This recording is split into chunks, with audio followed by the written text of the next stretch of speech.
Italia, steadying himself! A star in the making. And there's the only goal! Sabini with it! After 11 years, once again, Milan are the champions of Italy.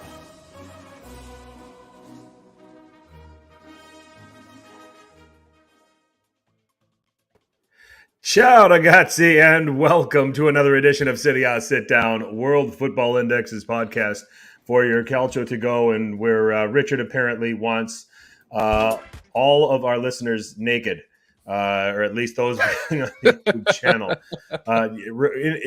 Unfortunate use of the word bear as we were running late there, Richard. Yeah. Ciao, Richard, by the way. Ciao. How are you? I'm good. I'm Frank Crivello. He's Richard Carmen. We got a lot to unpack. Another match week in the books. Well, almost. Roma playing Empoli tomorrow, so we'll have a little bit of a sneak preview of that. But I'm doing all right. Just trying to navigate through. There's too many sports going on at once. It's that time of year. You get, baseball, maybe your favorite baseball teams contending. Brewers have a shot at the wild card if they can get their act together. And Braves in first place. Yes, your Braves are doing quite well. So I don't know if anybody's beating the Dodgers, though, at this rate. And then you go and football has started, and college football, and it seems like nobody that's highly ranked wants to win, especially Texas A&M, Notre Dame, Wisconsin. Wisconsin. They're so Stone Age. And then, of course, Nebraska needs a new coach. And then you get into the NFL. That started today. So Sanjar's in the house, says he's watching Cowboys Bucks right now. Phil, thank you for joining us as well. And this lovely Crotone kit I got from the Crotone store. I got that. I said the year that they were facing relegation, I said, if they somehow survive, if David Nicola could figure a way out, I will buy a kit. They survived. I bought the jersey, so here we are. And it's a beautiful kit. You kept them in business. Good. I kept them in business. So we have a guest, I think we're going to have a guest. We're efforting right now. I think there was some technical issues. How are we coming along with that, Richard? I'll let you know when he's ready. Okay, we'll get the bat signal on that. I think he's good. He's good. All right. Okay, well, let's see if we can bring him in, and let's see if we can give this a try. The modern wonders of technology at its finest. So let's go ahead and introduce our guest. This young man is earning his first cap here with the Serie A Sitdown. 21 years old, from Montreal, Canada. Football writer for Foot Italia, won Cult of Calcio, and he just joined Forza Napoli Press, working with our good friend Joe Fischetti over there. Calcio is his life. It's his passion. We say benvenuto to Julian. Julian, I'm sorry I'm botching this. Do you have a last name? Julian Faustini. No, thank you for the for the very nice introduction. Really appreciate it. Okay, it's Julia Faustini, did you say? Yeah, Julian Faustini, exactly. Faustini. Okay, I deeply apologize. I thought I had all of my... Frank was so busy ragging on me and my bear comment that he just botched the intro. No. Yours is still worse. You want our listeners to get naked, and I don't want that. I want a good, clean family show. It is summer, so not here. It's raining. It's like pissing on us over here. It's been doing it all day. It's going to do it It's going to do it tomorrow. We're gonna have like 7 inches of rain. Oh my God.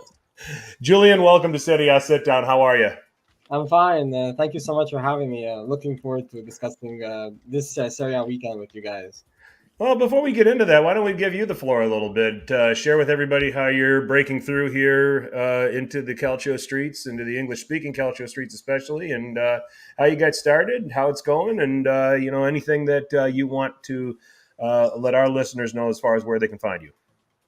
Yeah, for sure. So, like you guys said, I'm Julian Faustini from Montreal, Canada, 21 years old, currently studying in finance, but Calcio has always been a passion of mine. So as a hobby, started my own website, calciojulian.com, where I pretty much wrote about Serie A news, game analysis, and Mercato updates. And I started picking up quite a big following. So I started reaching out to other podcasts to collaborate, showcase my work and my knowledge of Calcio. And then maturely, I also began showing my work to other Serie A websites. And here I am today writing for the Calcio, Foot Italia, and also the newly made Forza Napoli Press. Okay, wonderful. I'm going to give the Cult of Calcio a follow right now. You can find that at Cult of Calcio, at Cult of Calcio, spelled out exactly as you would see it. And then also Italian football news at Foot Italia 1. So, and of course, Forza Napoli Press, we all know. So that is good to go. So real good. Glad we could have you on board with us, Julian, to get through match week 6. We'll get through some roundup from Europe from last week. We'll preview the upcoming week. A little bit surrounding your Napoli here, I think, going to Rangers. It sounds like things are going to get delayed with stuff surrounding. I believe it might have. Does it actually have to do with Queen Elizabeth's funeral procession that the security's not available to? I'm assuming it has to do with Queen Elizabeth. I'm not quite sure exactly what it is. That's what I understood it to be. I think we got to note our friend Anthony, one of our regulars here, passed that along on via Twitter today. So I wasn't aware of that until I saw that. So that's interesting to know. But we'll preview things nonetheless this week, see how things will go. And always we finish with the world's most popular hashtag game, Who Won Calcio Twitter. We've got a lot of good entries again, Richard. Yeah, there's a lot of good entries this week. We'll see who's the winner. Some funny takes the last couple weeks, so I'm excited to see what the guys have got. I saw some early entries throughout the week, some including our dear Milan as well in Champions League. But we'll see. I'll tell you what, the Calcio Twitter regulars in particular have really upped their game this year. So and we just won't tell them we're not giving anything away for these. You just get the recognition of being the winner. So right. we haven't even kept an all-time record of this. So nope.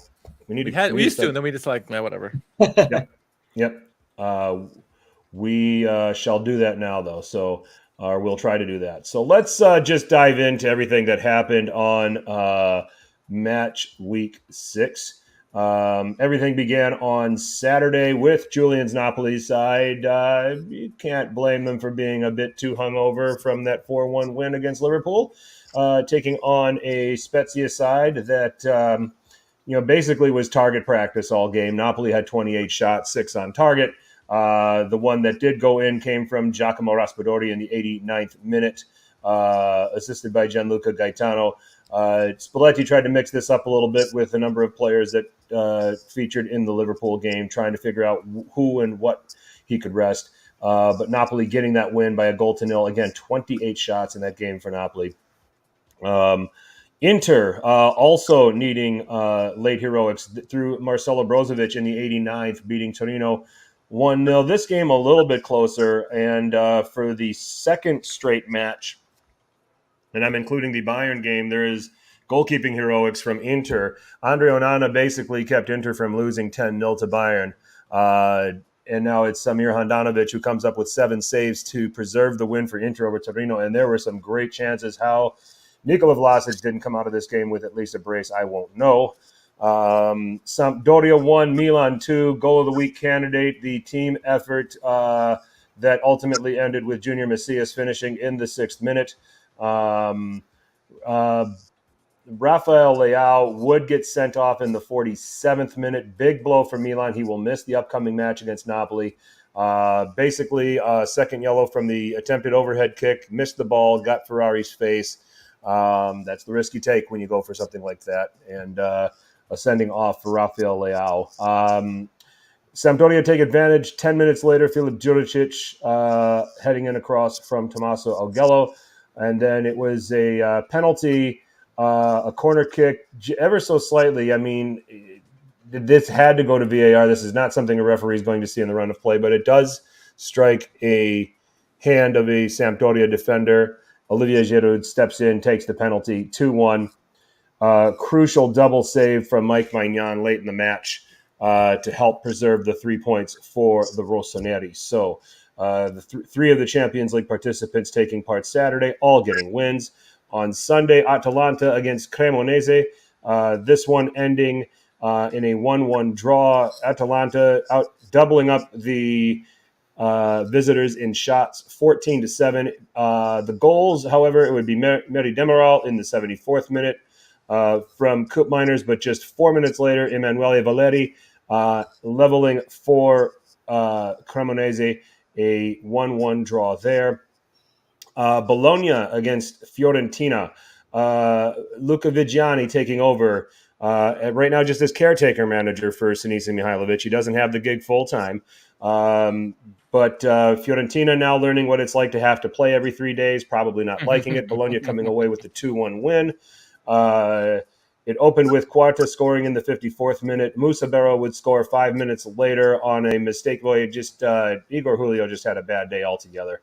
That included 62nd minute. He's done it again. Marko Arnautovic now with 6 goals. Yes, played 6, scored 6. The man is on fire. Bologna come away 2-1 winners. See, all they had to do was sack Mihailovic. As hard as that was, they went ahead and did it. And now they've won a game. Lecce and Monza. This goes to a 1-1 draw.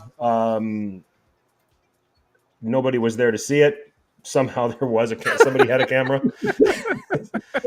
So it was Stefano Sensi, my goal of the week, in fact, on the 35th minute. So good thing there was a camera there. Brilliant free kick to put Monza up 1-0. But it was Joan Gonzalez in the 48th to level for Lecce. Other than that, you didn't miss anything. If Napoli took 28 shots on their own against Spezia, these two teams combined for 9. In the space of the 90 minutes. Beautiful. Shooting. Yeah. Catenaccio at its very best, right? From both teams, which is fairly strange. Sassuolo 1, Udinese 3. Richard's golden surprise team. Udinese, they've done it again. Sassuolo now go 1-0 up through, was it Fratesi who scored? I thought it was Loriente. Yeah. Fratesi scored. Okay, and then it was Loriente with the assist. Loriente looks useful. Yes. Last man foul on Ruan in the 43rd minute, rightfully sent off. Beto scoring in the 75th from Roberto Pereira. Finally, the breakthrough there for Udinese after much pressure. A goal of the week candidate, Lazar Samardzic, his finish in the 91st, and then Beto just 2 minutes later sealing it for the Friuli. It was they were all over him, especially in the second half when they had the advantage. But in the first half, Udinese outshot Sassuolo 8-4. So the pressure was on Sassuolo all game. Lazio 2, Hellas Verona 0. Ciro Immobile in the 68th minute, 95th minute, Luis Alberto puts it away. Lazio probably should have won this by more. Certainly had enough quality chances in this game. And then the one that we're going to probably start talking about here, guys, Juventus and Salernitana. Are Salernitana just pulling randoms? I had no idea they had Piontek. So this is like they're just sneaking these guys in under my nose. But I will tell you that I am a big fan of Pasquale Mazzocchi. I'm getting on his bandwagon right now. That guy's going to find work with a top 8 team and pretty quickly. Just does a number of things. He assists on the opening goal for Antonio Candreva to put Salernitana ahead 1-0. Just before halftime, a handball from Bremer, a Christoph Piontek goal, 2-0 Salernitana. 51st minute, Bremer from Filip Kostic, 2 new arrivals coming from Juventus, combining to score, making it 2-1. The fun doesn't really happen until stoppage time in the second half here. There's a penalty. Leonardo Bonucci, it is saved, and then he follows through in the rebound. That makes it 2-2. And then Juve think they have the winner through Arkadiusz Milik. Arkadiusz Milik thinks he has the winner, scores the goal, takes his shirt off. Oh, that's his second yellow, by the way. He gets sent off. Then they go to VAR review, and they find out that Bonucci is in an active offside position. And so, yes, sorry, Juve, that is correctly applied. That is the correctly applied rule of offside. So the goal doesn't count. Quadrado gets pissed off. He gets sent off. Allegri gets sent off. Federico Fazio got sent off for some reason. It's Fazio. Come on. I think there were people at the game that were getting sent off. I mean, if you were in Turin, you probably got shown something red. So it ended 2-2. Julian, what do we make of such a mad ending to a game? No, I mean, so much excitement out of a fixture where you wouldn't expect much out of it. Like, I thought it was going to be a more soothing game, but man, it's such a thriller. Hats off to Salernitana, really improving from where they left off last season. I found they were really threatening in the first half. I found they were fearless, trying to go on the counter, showed no fear of possibly losing the ball and having to drop back defensively. They just went straight for it, and it paid off in the first half. It was a brilliant first goal, individual display, step over and slotted in the icebreaker. And from there, Piatek stepped up to the spot and sealed the 2-0 advantage at halftime. It was just really sloppy from Juventus, I found, despite Juventus obtaining a point and potentially winning. Although Juventus fans are disappointed that the 3 points were taken away from them, I think overall there's still a lot of problems that need to be solved within that squad from Allegri's side. Richard, I mean, it's very rare that a team that has 23 shots, 8 on target, can be described as sloppy, but Juventus somehow pulled that off. Yeah, and it's funny because obviously, well, it's not funny because all eyes were on Calcio this weekend, right? Obviously, with the passing of the Queen, all the games in EPL were canceled or postponed, and so everyone was going to be watching Serie A, you would think, and everyone joked. The highlight that everyone's going to watch is Juventus versus Salernitana, and it turned out to be a pretty decent game, right? But yeah, it was sloppy because Juventus gave up 2 goals, right? The Mazzocchio with a wonderful play to set up the first goal, and then obviously Piatek making it 2-0. You're like, oh, whoa, what's going on here? They fully deserved, by the way. And then Juventus slogging their way back and getting back into it. It was very open still. I mean, obviously Juventus are trying to catch back into the game, and it's going to be much more open for them. They still had opportunities to score on the other end. Obviously, Peren's making some saves, but not the trademark Allegri that you remember from the past. Obviously, the current one, this is kind of what we kind of align with, but they clawed their way back. And obviously, the 2 goals that happened, but dare I say that Juventus were Juve'd? And why do I say that, right? I watched the highlights. I agree from what the call was is that Bonucci was offsides, right? If you look at the play and he attempts to play the ball by letter of the law, that is offsides, right? Mm-hmm. But after the game, I saw this picture I want to share with you guys that kind of made me think that Juve got Juve'd. There's the other angle, and it's Candreva or whoever it is up here leaving Bonucci onside.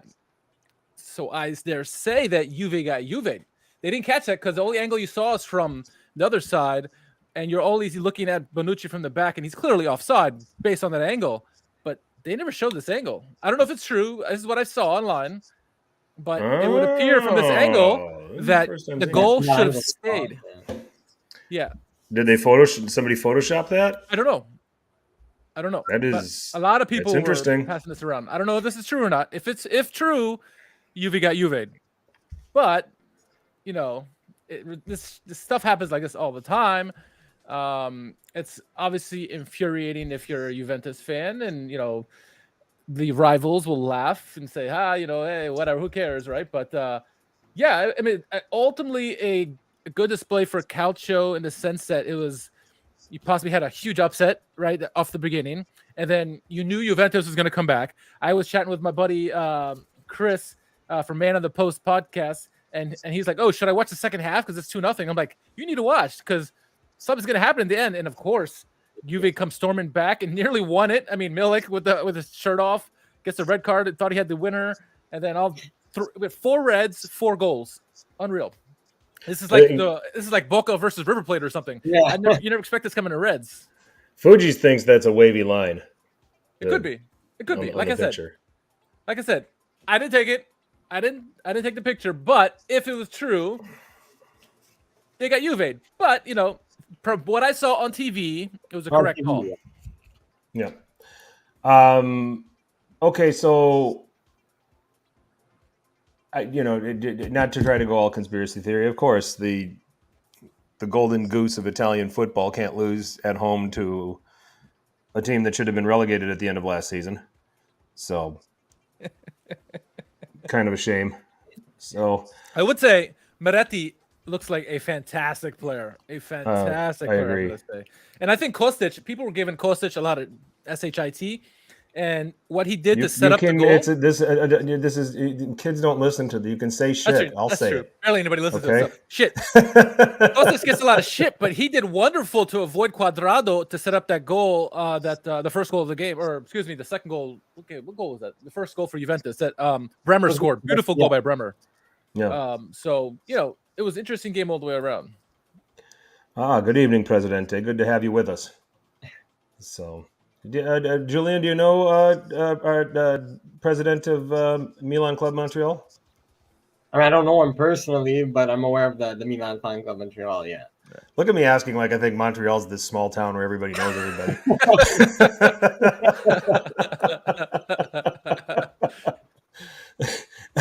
It's just like a ball. I'll see here, Fabio Moretti, and again, I will raise you Pasquale Mazzocchi. I'm a big fan of this guy's game. Just a strong on his left foot, great service, and then just the double step over on McKennie. I was sad to see that happen to McKennie. I saw the replay. I said somebody lost their ankles on that. Arguably the two best players in the game were the two youngsters. Yeah, totally agree with that. Yep. We got a question for you, Julian. We got a question for you from Milan Club Montreal. What team do you support? I'm actually an Inter fan. There it is. Okay. I thought you right. So you write for Napoli Press, but you're an Inter fan. Yeah, I'm an Inter fan, but I do write for Napoli. Correct. Yeah. Okay. Well, that's actually a good way to do it because then you don't write with a biased mindset. Yeah. I guess. Yeah. So, if you're a Roma supporter and we're writing for Napoli Press, that might be. Did Jerry ever write for Roma? Oh, I don't know. I'm not getting into that. No. But yeah, good weekend good game overall. I think. I mean, obviously, if you're a Salernitana fan or a Juventus fan, you probably don't dislike it. But a lot of chances were created. I thought Salernitana were good on the counterattack. Obviously, their finishing was pretty clinical, right? Both with the penalty spot and also with the goal that was scored, the first one that broke the ice. But they gave away the ball a lot, too much, and it gave Juventus more. Juventus don't need help with possession and creating chances, and Salernitana, especially when they're up 2-0, made it way too easy for Juventus to get back into it. I think they should have this by all points or by all merit.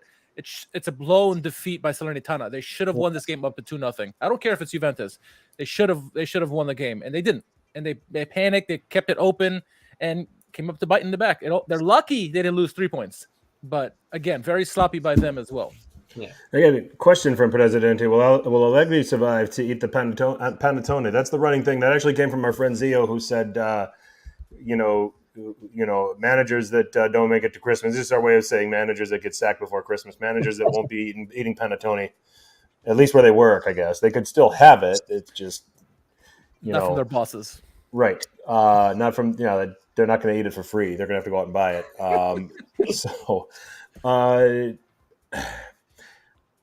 I hope not. I mean, because I'm having fun talking about Juventus like this. I mean, in a twisted way, that they're a topic of conversation because of Allegri's tactics, and now he just hasn't gotten with modern times. And you've got all of these other managers who are, trying to play some degree of modern football. I mean, Milan and some of the stuff they did against Sampdoria in that game, my God.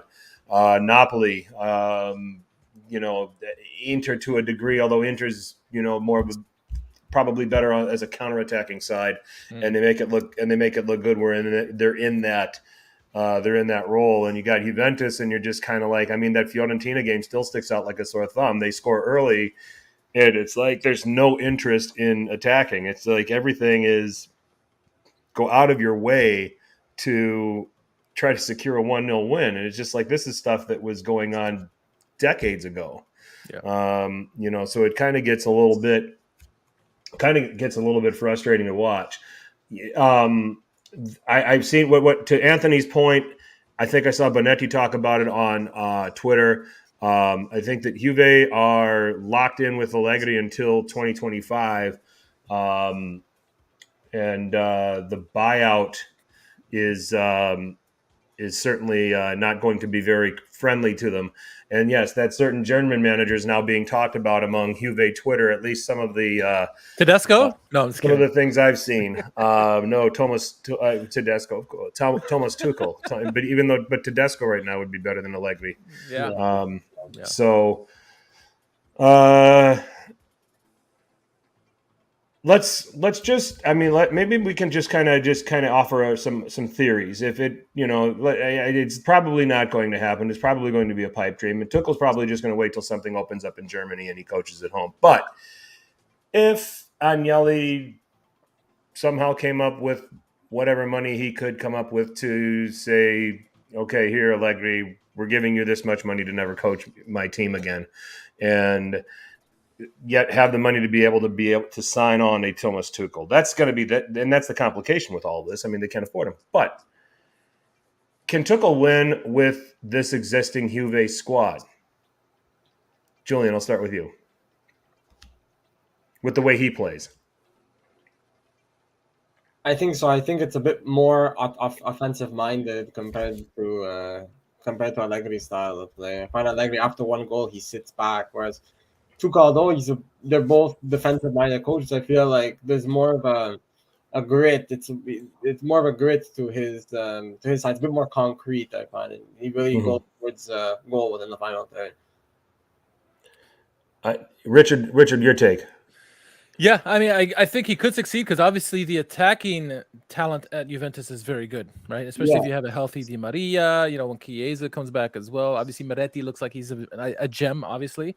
So offensively, I think they could, right? And Cuadrado, whomever on the wings can certainly help. And Paredes with his spreading the ball around, they can certainly do it. The question for me is, are they even good enough defensively? I'm sure Tuchel could figure out a way, and like Julian said, he's very defensive-minded, could figure out a way to shore up the defense. But what we see, the biggest difference would be the offensive-mindedness of Tuchel's style versus Allegri. Like Julian said, Mr. Dinosaur scores a goal and wants to sit back and just rest on his morals, and it's not the same team that he had in the past. Whereas Tuchel will keep going and try to go for that killer instinct and try to get more goals. So, yeah, I mean, it'll be interesting. Obviously, I don't see Allegri leaving anytime soon unless they completely, shit the bed in Champions League and then drop really down the table, mid-table or below. But I don't see that happening at the moment, honestly. He did fairly well considering the talent they had last year to resurrect them, and they nearly got the Champions League spots, or they did get back to Champions League spots, excuse me. So I see it's a waiting game. We'll see. I mean, as we get closer to the World Cup, we'll have a better idea of what Allegri is going to give to them or not. So, but it's interesting. It's an interesting discussion because Tuchel is one of the top managers in the world. Obviously, has a Champions League in recent memory. So yeah, it's pretty good. But he's also, as good as he is, right? He's a great manager, not that great of a person. Apparently, as what the rumor is with him is that he's always very combative with his upper management, and also he just likes to yell at people. I guess I don't know. Yep. I'll say that I think that there's potential just with the existing team that he has in house. He'll cringe a little bit because he'll play 3-4-3 or 3-4-2-1. Yeah. But he'll cringe a little bit over what his wingbacks will do. I mean, he could have one of the better wingback pairings in Italy if he sets up that way, where it's Cuadrado as a right wingback and then Kostic as a left wingback. And some people will sit there and say, well, what about – that's what he did at Eintracht Frankfurt. Okay, it would be the exact same role you would ask him to play. And you'd have Cuadrado being effective and not having to be a fullback, and he has got license to play a little bit higher, and you pump these crosses in. You could play Vlahovic and Milik together up front. You could play Moretti behind them, and then you could have a combination, whether if it's Paredes and McKennie, Locatelli, and some of these other guys that sit back in there. There's certain interchangeable parts with what you do with the front three. If it's one midfielder, two forwards. If it's two midfielders, one forward. But I think that there's potential with what's in house. If they found a way to get Tuchel on board, I don't think it'll happen. I doubt it. But it could work. And then you have Bremer. You have Bonucci can't defend anymore, but he's got experience. And You stick Danilo back there. De Sciglio could probably deputize. Tuchel loves guys. He seemed to, and this might have also been what got him, part of what helped get him sacked too, is he loved wingbacks that could also play as part of a back three, or he tried to do that. Reece James. I think he wanted to do that with Cucurella when he bought him. And then I think Chilwell as well. So it's not out of the question, and it's an interesting topic. It's fantasy right now because I think that a lot of things would have to be cleared, and a lot of money would have to be given to Allegri for all this to even be a possibility. So, but it's an interesting discussion. It's what it is. I mean, we just continue to see this week in and week out with Juve, and it's why now Richard and I have both predicted that they won't make Champions League next year, that they're going to finish fifth. So that it's finally going to run out on them. Anthony made a comment a little earlier about starting a banter era. I don't think that's ever going to happen with Juventus. Unfortunately not. And I don't want to get into conspiracy theories over why that won't happen. I'll just say that I think that they're too well backed to fall into that kind of pit. Just Berlusconi and Galliani couldn't recruit and couldn't have the combination of spending and recruitment anymore with all of the money that was starting to come into the sport. And they just couldn't compete. And they tried to patch it together with loans, free agents, trying to convince us that Fernando Torres could still play, among other things. So I think they'll take the heritage spot. Yeah, it's possible. I think Champions League is doing that next year. They might look at club coefficients. Some of that might be club coefficients. And if you're like one of the highest ranked from a club coefficient standpoint, and you didn't qualify via your league path, that they will put you in, they will get you in. So who knows? The other result that I think let's jump into the three teams from Saturday: Napoli, Inter, and Milan, all winning. Julian, I'll start with you. Rank their victories. Whose win was? I mean, and this is a good, challenging question to ask. Whose win was most impressive? Whose was second most impressive? Whose was third most impressive?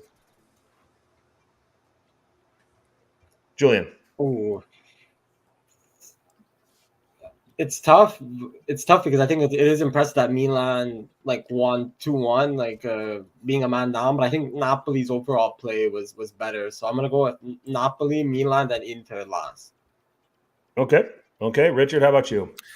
Yeah, it's tough, right? Because you look at the results, but then also you look at the teams that they played. Milan certainly didn't make things easy on themselves with a red card and found a way to get back a win.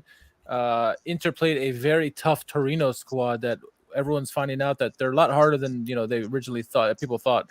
Juric has got the men really humming right now. Sanabria has found a second life as a new striker there for them.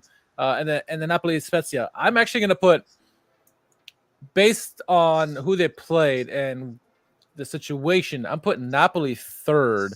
I'm going to put Milan first, Inter second. And the reason I put Napoli third is not because they played poor. I thought they played fantastic. They were dominant. They were not clinical, though. They were not clinical. Kvaratskhelia, Elmas, the whole gang, they were very good. They were dominant.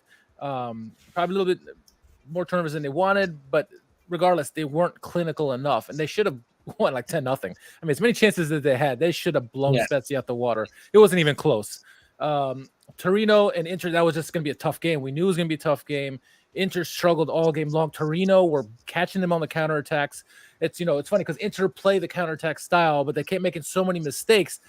Torino started going on the counterattacks, and they were very close many times. Handanovic stood on his head. Some of the saves he made was plays of the week, one of the plays of the week for me. It's just this guy was left for dead, written off, and he comes up with a huge performance after what Onana did a couple of days before in Champions League. So huge by Handanovic, and then they found a way to win at the end, right? A great pass by Barella to Brozovic, who found a way to get in the net. It's wonderful. It's poetic, right? And then obviously in Milan, they go up 1-0, and then Leao gets a red card at the halfway mark, right? 47 minutes into the game, and Milan had to play 45 minutes down a man. And yes, they had the lead, but they got leveled up and then they found a way to win it. So that's why Milan just edges Inter for me, because I mean, all the games are good. All teams are impressive, I think, overall. The only reason, like I said, Napoli was third is because they should have done a lot better.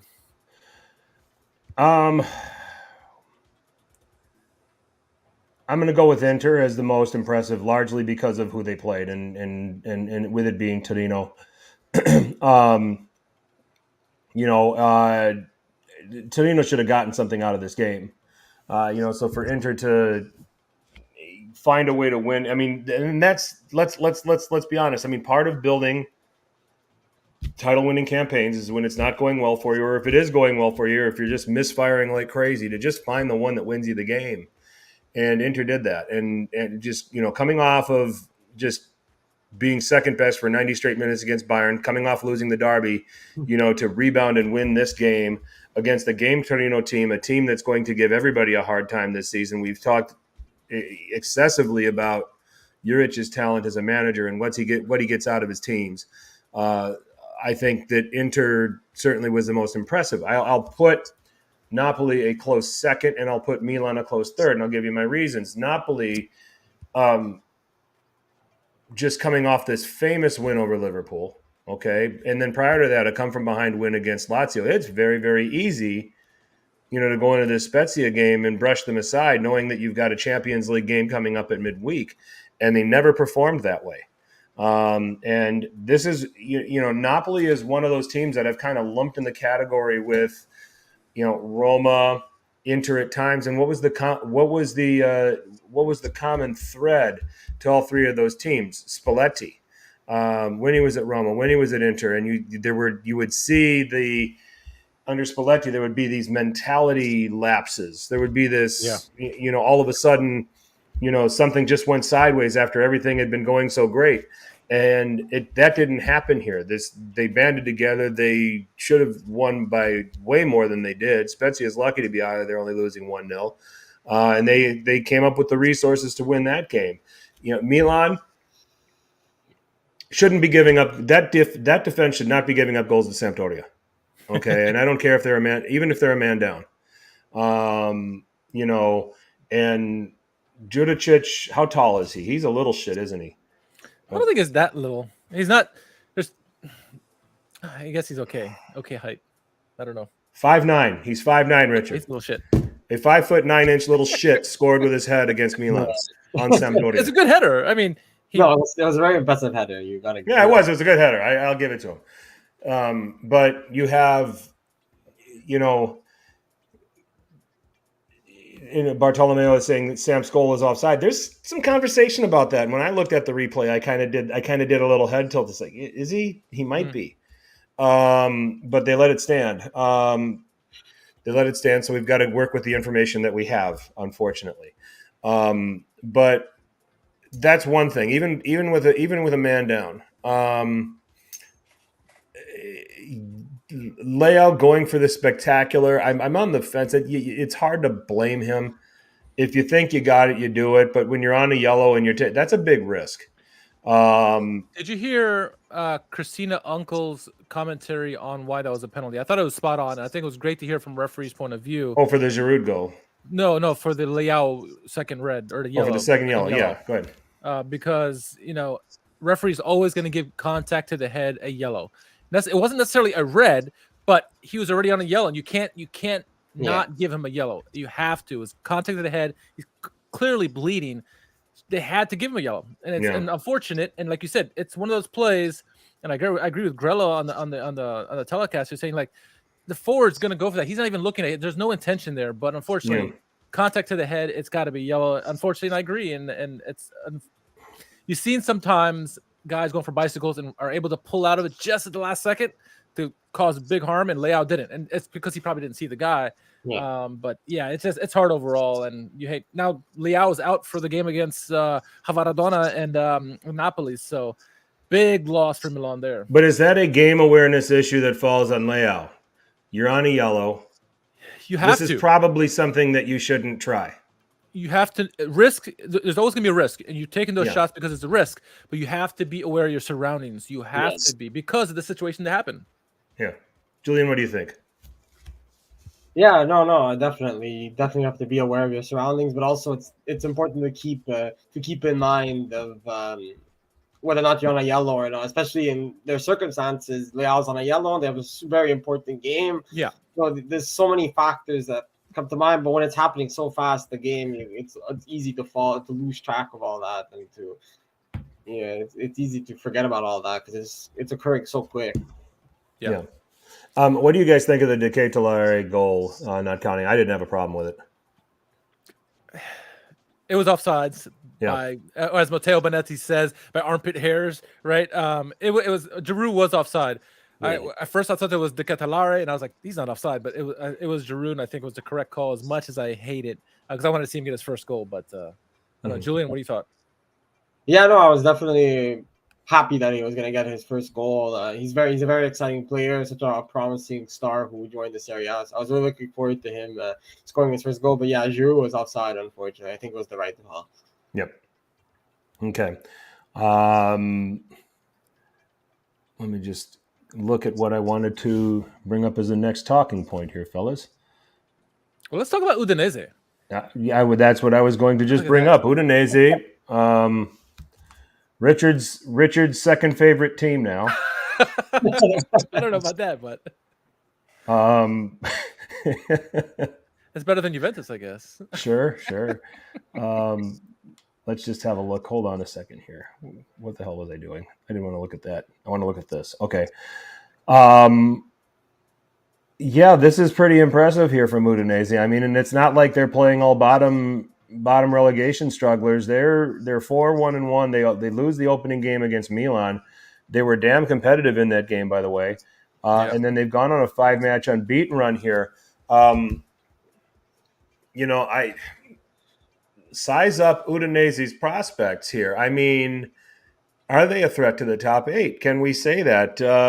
This Lazar Samardzic, boy, is that a player they needed in this setup, because up until that point, all of the creativity was the responsibility of Deulofeu, and they got Tolgay Arslan back too, which helps them. You get some play from Roberto Pereira, and another guy that I'm impressed with here, Sandy Lovric in the midfield too. Richard has gotten himself off to a pretty solid start. Croatian international midfield player. Has a goal to his name, has an assist to his name. He's creating chances. He's tackling the ball. He's getting himself in some dangerous areas. Plays with a lot of energy. You had a vision for this Udinese team that I didn't have after they lost Molina. When I thought at the time they were going to lose Udogie, and then Udogie comes back. I'm going to let you take a victory lap here on Udinese. Go ahead. Yeah, I mean, what we know is that obviously their manager is they can inspire his team, absolutely, right? We saw a little bit of that last year. At the end of the season, they really came together as one. And there's still some good pieces there. I mean, obviously, they got the big man Beto. Deulofeu is still there, right? Udogie is still there. He's beginning leaving to Tottenham in the near future, but he's there right now, right? They got guys like Isaac Success, and Arslan is another guy we've been talking about. Pereira is a guy who's always been a thorn in many people's sides. Many Juventini probably love him dearly, but they got some decent players here. Nahuan Perez, right? And then so there's a good talent base here, I want to say, with Udinese, and because that talent base is there, they're going to play everyone tough. And I think the way they ended the season last year is truly indicative of how they want to play, and they will play. And because there was no change in management, I felt that they were going to continue that success from the end of last season into this season, and they can compete with everyone in the league. Are they going to win as much? No. Do I think they're going to be in the top 8? I don't think so. This league is too top heavy at the moment, but they're good, and they're going to be knocking on the door for sure. That's why I had them and Torino being so close, and I felt that they were, when I originally said this, that they were slightly ahead of Torino, and you see Torino is really good as well. So both those teams are going to be challenged in the top 8, but the talent, you cannot do well with this team. You just cannot, especially that manager. He knows how to press the right buttons. He knows how to inspire them. They completely believe in everything he says at the moment, and so you got to think that they're going to make it difficult for anyone they play against in this league, whether it's Inter, Milan, Napoli, or when they're playing Spezia or any of the other teams that are bottom feeders. So this team is legit. They're legit, and they'll be knocking on the door of Europe, but I think not quite there, just because some of the teams are a lot better, I would say, in terms of superstar talent that are available on their teams. Okay. Julian, what do you think? Yeah, are you concerned about Udinese? I mean, is this I shouldn't say concerned. I mean, do you see them as a threat to the established top 8 when you include Fiorentina? I don't think they're going to make the top 8. I think the likes of Fiorentina, Atalanta are stronger than them, but I do think that they could pose like a very huge, significant threat. Like, it's so far what they've accomplished in the first 6 games is very impressive. Although they lost the opener, they really pushed Milan to the end, and they really tested them and really tried to they really tested them to the limits, and they put on a very good fight. And to win 4 in a row out of the last 6, it's amazing. And the way they've done it so collectively and cohesively against Roma, the counterattack play. And you have these such impressive talents. You have Beto and Deulofeu, arguably the most dangerous attacking force in the league. You got Samardzic, who's rising up the ranks. He's 20 years old, and he's pretty much showing that he could really step up to the table despite being so young. He's so creative, and we saw him score 2 goals from long range. He's really progressing, and he's definitely one prospect to look out for. Udoji, of course, after last season, he's still continuing off the mark. And Pereira, they all seem to be tapping in very well together. So it's definitely one team to watch out for. And if they can keep up this consistency and collectivity like that Tuchel has established since taking over towards the end of last season, I think they could definitely pose a threat. All right. I'm with you guys. I think that I think they're a threat. Okay, short term, they look great. Long term, I think Torino have more quality to them to be the bigger threat. Sure. Okay, I just think that Udinese has a system and a style, and they have players that are eventually that can and possibly will eventually get found out. Where I think that Torino have, over time, their organization, their defending, things will get better. It's already pretty good. It's one of those things you make the comment, you don't get better by losing Bremer, but I mean, you really don't get. You're really not going to get better if you let Ivan Juric go right now. You get away from Brekalo, you have to send him back, and then you get Vlasic, you get Miranchuk. Oh, Vlasic's pretty good. Yeah, and I think Vlasic is probably an upgrade right now the way he's playing. Yeah. So I would say excited for what Udinese's doing, but right now there's a cynic in me that just believes that Torino is the longer term threat to the top 8. Just on how they're made up and just on the little bit of extra quality that I think they have over Udinese. Well, let's play devil's advocate, right? What do we say to those who say the only reason Udinese won this big is because Sassuolo had 10 men, and rightfully so, they were down to 10 men because the last guy took the guy down. But do you think if Sassuolo was at full steam or full complement of players, would they still have won this game? I think they still do. Julian, what do you think? Yeah, I think so too. I don't think Sassuolo was strong enough defensively in order to hold on to that lead. Although that was probably the best 45 minutes I've seen them play all season. Considering how enthusiastic they were compared to last season, I think that was the best free flowing Calcio we've seen from them for a while. Yeah. Sassuolo just they're able to plug guys in. I think the biggest thing right now with Sassuolo that's plaguing them is just trying to figure it out without Domenico Berardi.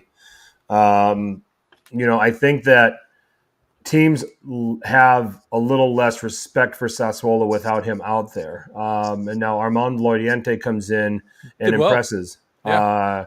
his first, I think this was his first start, if I'm not mistaken. If not, it's his second. Yeah. So Sassuolo know how to, plug the leaks in the dam, if you will. And you would have thought they would have probably been able to do that today. But the red card was unfortunate. I will say that, Udinese at the most would have narrowly won. You could have seen a draw.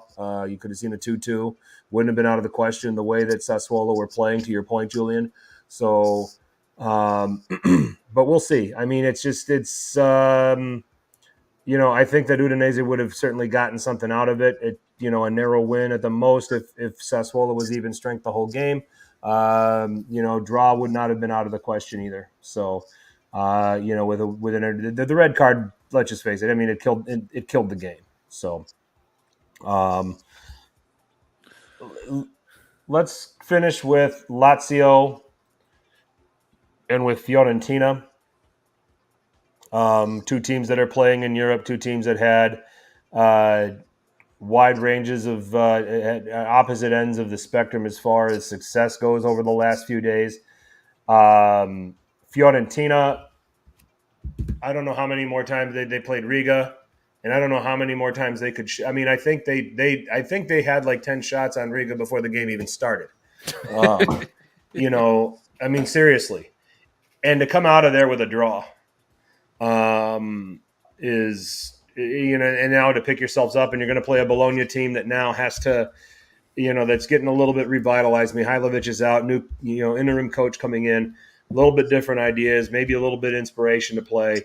And then they dropped that game where Lazio, they destroyed Feyenoord. I watched the game. I think it ended 4-2. It wasn't that close. No, he was 4-0 at one point. Yeah. And follow that up by beating Hellas Verona and playing well. It almost felt like it's a Feyenoord team that's not what Feyenoord was last year. They lost a lot of play. Sinistera over at Leeds United, and then there's one or two other players that were with them that I can't remember their names. So they're certainly not the same team that they were last year. But to rebound and beat Hellas Verona might say something about what Lazio are up to. Might also say that Hellas Verona just isn't very good either. It's Desser's left. Is that the other guy that I'm thinking about, Apex? I think that's what you're trying to tell me. Okay. So these are the two teams that I think are famously being looked at is that one's going to finish 7th, the other's going to finish 8th. Do we look at this 4-day window as a suggestion of maybe – because I had Fiorentina over Lazio. I'm just that's what I had. Right. But yes. Do we look at this four-day window here and suggest that this is a sample that can tell us that Lazio are definitely going to make Europe and Fiorentina aren't, or is Fiorentina just getting unlucky here? At this stage of the season, I'd like to hear your thoughts on that, guys. Julian, please, by all means. Yep. Well, especially this game, I think they're unlucky. Like, considering so many shots, they weren't able to find the back of the net. But I don't know, because I also thought that Fiorentina were going to finish above Lazio at the beginning of the season. But I think so far it looks like Lazio are going to finish, like based on these first couple of games. I think it seems like Lazio is going to finish above Fiorentina. They're playing with so much more confidence, and I find that the way they're creating. You have Luis Alberto, who's really reaching the heights right now. Milinkovic-Savic, as usual, he hasn't dropped off the mark from last season. Ciro Immobile is starting to find his groove again after his impeccable season last year. Zaccagni, who played really well and who's pretty much proving to be a very underrated winger within the league, the way he takes on defenders one-on-one. They have a lot more quality than many people think, so I wouldn't necessarily count them out. And right now, Sarri seems to be getting the best out of them. And Cancellieri too played. Casale made his debut, and I found he was quite impressive in the back of for Lazio. And I find like he's doing a good job filling the void within that center back role.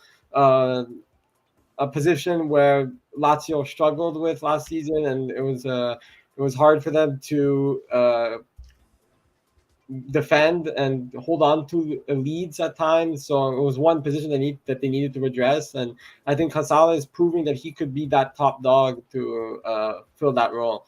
So yeah, I think so far Lazio have been super impressive, and for what I'm seeing, I could definitely, for what we witnessed so far, I could definitely see Lazio finishing above Fiorentina. Yeah, I think that what we saw from both these clubs, right, is pretty decent indicator of how the season going to go, because both of them are in European play. Lazio have had experience, obviously, with European play and playing on that 3-4 day schedule. Sarri has a lot of history with it, right? He's won a European Championship, Europa League title with that. So they're going to be better suited to handle it. They have a little bit better depth as well than Fiorentina. Ali Oxenfree, hit the nail on the head. They're not used to this kind of style of playing every 3-4 days, and I think, as many teams have found out, as Atalanta has found out many times, is that if you don't have the depth, if you don't play the right style, if you try to play the same bodies over and over again, you're going to tire them out, and something's going to suffer. It's either going to be your European play or your league play. You're not going to do well in both, unless you have a deep squad or a good rotation, a good game plan. And I think Vincenzo Italiano has to figure it out. He does, and so I think Lazio and Sarri have the advantage of it right now, and it also helps that they have a pure goal scorer in Ciro Immobile. That helps, right? Anytime you get Ciro Immobile there, he's going to score goals. And let me ask a question to you guys: who's a more pure scorer in the league at the moment? Is it Ciro Immobile or is it Arnautovic? Arnautovic, he's putting the ball in the back of the net like it's nothing, and Immobile too. But I mean, Immobile's been doing it. What do you guys think about those two guys? I think it's Arnautovic right now, immediately. I mean, ever so slightly, maybe. Yeah, I mean, long-term body of work, it's Ciro Immobile, and it's not even close. Yeah. But the form that Marco Arnautovic is in right now is astounding. He's single-handedly keeping Bologna afloat right now. So through his goals, we talked about last year. What did we talk about? We talked about Cagliari being João Pedro dependent. We talked about Lazio being Ciro Immobile dependent. And right now, Bologna is Marco Arnautovic dependent. And they are probably they're 12th right now on 6 points. They might have 2 points if he's not in their team. Yeah. Julian, you think right now, you think it's Arnautovic is a better striker, or are you still going with Ciro Immobile? No, I definitely have to agree. Arnautovic is the better striker right now. I think the way he's pretty much carrying the team on his own compared to Ciro Immobile. Ciro Immobile is obviously surrounded by more talent and more skillful players who are able to supply for him. Whereas some of those goals from Arnautovic, he's pretty much showing individual display of holding off his marker and going towards goals. So he's showing that despite being a little bit towards the back end of his career, that he still has it in him, and he has those goal scoring instincts that a pure striker needs. And yeah, for sure. And like we said, Bologna, for sure, without Arnautovic, they would be in deep waters right now. And with Arnautovic there, they're pretty much at shore. So we'll see how the long term, it's hard to tell. But so far, he's considering at the beginning of the season, everyone went crazy about him possibly going to Manchester United. He seems to be shocking a lot of people after we laughed at those potential rumors. Yeah. There's an interesting question here in the chat about is Sarri, and that was the wrong one, is Sarri stamping his mark on the squad? And I think he's starting to, Frank and Julian, I think he is. But what's rubbing me the wrong way, and I think it's holding them back from reaching their eventual full potential, at least offensively, is this whole relationship with Luis Alberto. For some reason, he has something against him for whatever reason, and he's not starting him as often as he should. When Luis Alberto comes off the bench, he's a fantastic player. He's obviously going to change the game up, and he has. And I don't know if Sarri wants to use him that way, but Luis Alberto needs to start games, guys. I don't understand what this issue is with Sarri and Luis Alberto. I know I've heard it in the past. I just can't remember it at the moment, but I think that's the one thing that's holding them from achieving their full potential. Because I think if you have Luis Alberto and SMS playing from the start of the game, that's going to be a super dangerous team going forward with Zaccagni and Immobile and the rest of the guys up there. And that's the only thing right now that's keeping them from being that super, super deadly threat. I mean, what do you guys think, or your thoughts on Sarri and stamping his mark on the team? I don't know if I'm there just yet. As far I think I think he's doing a fine job right now. They get to go to Denmark. They get to go to play Midtjylland. I expect them to win, and I expect them to score multiple goals again. But as far as the Luis Alberto relationship, it's perplexing to me because when you maybe look at it on the surface, he's supposed to be their best playmaker. But then, yeah, I mean, he was fantastic in the Feyenoord game in particular when he got the start. But maybe, and then to Bob's point, maybe Sarri wants to go with something that's safe to begin the game and just kind of make sure that he's got things. He might be looking at protecting his defense, which can be brutal at times. Okay. And he may be looking at wanting to start a game that way, and that he's got Zakanye, he's got Felipe Anderson, who are productive on the wings. They can use Sergej Milinkovic-Savic in some of his passing through the midfield, and that's plenty. And then he's got other players in there to provide some protection, some defense, because the defense so far for Lazio has not been overly impressive, when fair. You look at them. So it could be that. I mean, and I say that it's kind of being harsh on Lazio because they've played 6 games and they've only conceded 5 goals, in the league. So I think that maybe they look at Alberto and SMS together and realize that they're just too stretched if they start that way.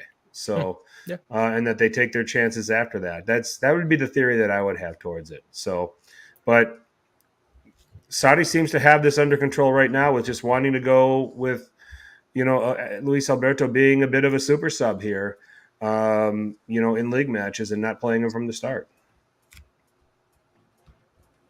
Yeah, that's fair. That's fair. You agree with that, Julian?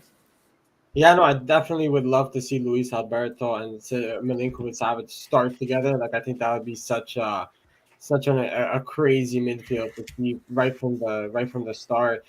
But it seems like Sarri does, like, although perhaps not the most impressive defensively, I still think there needs to be some fine tuning within the back line a bit. They need to be sharper. I do think that it's an improvement compared to last season. I find defensively and offensively, the way that they're creating and building out of the back, it's a huge improvement. It's quite a big improvement from last season. And although he's not starting Luis Alberto, or Pedro, one of his more talented players, what he's doing seems to work because we've seen it against Inter where he subbed on both Luis Alberto and Pedro when they were down, when they were level 1-1, and they both of them scored. So he seems to be making, although it's shocking, like he seems to be aware of what he's doing, and it's coming off really well for the team. So I think he's pretty much putting a stamp on this squad. Although perhaps defensively it's not up to par yet to what most people would want or expect from a Lazio side, it's definitely getting there, I think. Right. It only took me an hour, but I just realized you got a Javier Zanetti jersey right behind you. I'm like, how did I miss that from the beginning? I'm a little slow. No, you're just a Milan fan. You don't recognize those things as quickly as other Calcio fans. That's do. That's probably it. So, I knew it was there. I just didn't want to say anything. So, all right. Because it would have come out like, oh, the guy's got a framed Zanetti jersey. Who did we bring on here? So, oh man. So interesting talking. I want to revisit the Fiorentina discussion about the squad. Mm-hmm. They've got a lot of attackers. They've got a lot of midfielders. They're woefully thin in defense. Yeah. When you take a look at them, I mean, they've got quality defenders when you get Dodo, Quarta, and Milenkovic, but that's it. And you can't have those 3 guys playing every 3 days. It's really hard to do. So Igor Julio is going to have to play a spot game here and there, which how he ended up on a team like Fiorentina still is beyond me.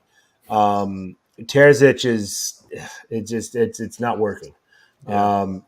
Those are two guys among the frame, but they have a surplus of midfield players that I'm curious to see how Mondragora is going to keep all of them happy as the season goes on. So, but it's it's what it is. But I think that the lack of depth in defense makes it hard for Fiorentina to be able to manage a fixture workload of every 3 days. So. And I also think that with Fiorentina, they play, and this is Vincenzo Italiano style, but they play way too aggressive. And they're leaving themselves very vulnerable in the back. And, oh, by the way, they cause way too many turnovers, and they leave themselves way exposed in the back as the teams hit them on the counterattack, and then they're clinical. They put it away.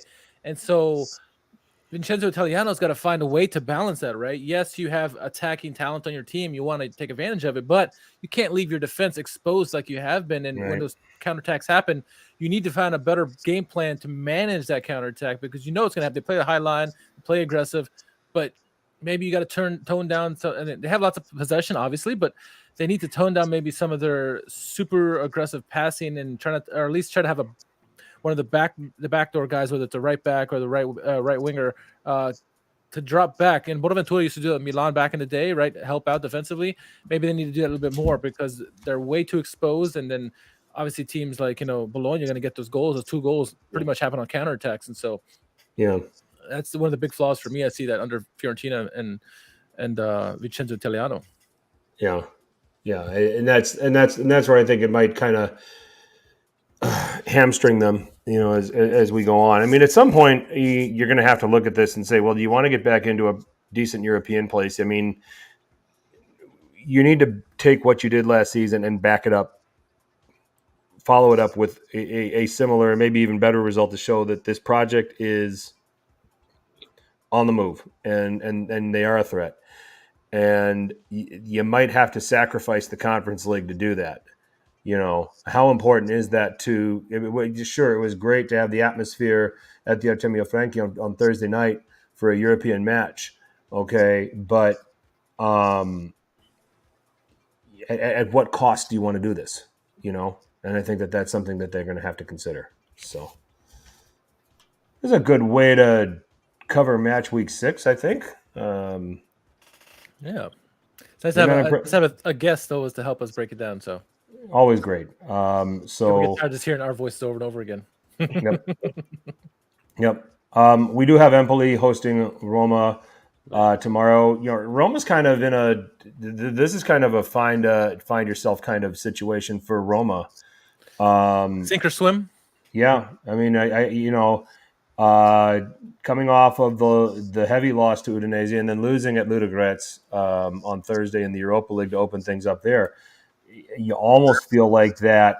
I don't want to call this a must-win game for them, but a win certainly would be nice to steady the ship a little bit here and kind of keep Roma fans, off of thinking that there's a real crisis. Now, that Ludogorets game, they dominated that game. They just didn't score enough. They got 1 goal.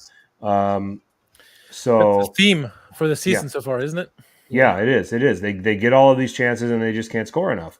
And then Udinese beat them, and pretty much beat them with the counterattack, which is what they're good at doing. Roma came alive against Monza, but that's not a big deal from what we've seen so far from Monza this season. So traveling to an Empoli team that just likes to apparently draw everybody, 4 straight draws. 2-2 with Salernitana, 1-1 with Hellas Verona, 1-1 with Lecce, and then they did have that Tuscan derby end in the draw against Fiorentina, and credit to them, they did it on 10 men. So I look for Empoli to be in the 55 to 57% possession range. I think they're going to have the ball more, and I think that that's going to suit Roma in this game. I think Mourinho is going to be happy to set the game up that way and be able to hit Empoli on the break. Now, Sebastiano Luperto is playing all right, but we've seen him be very, very poor, at times. And then we look at Ismaili who's his partner in the back, who looks to be a little bit of a revelation.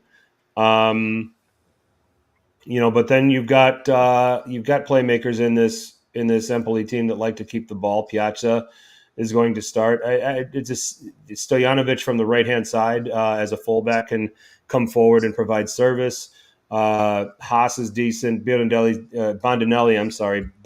decent. And then you got Lammers and Satriano up front.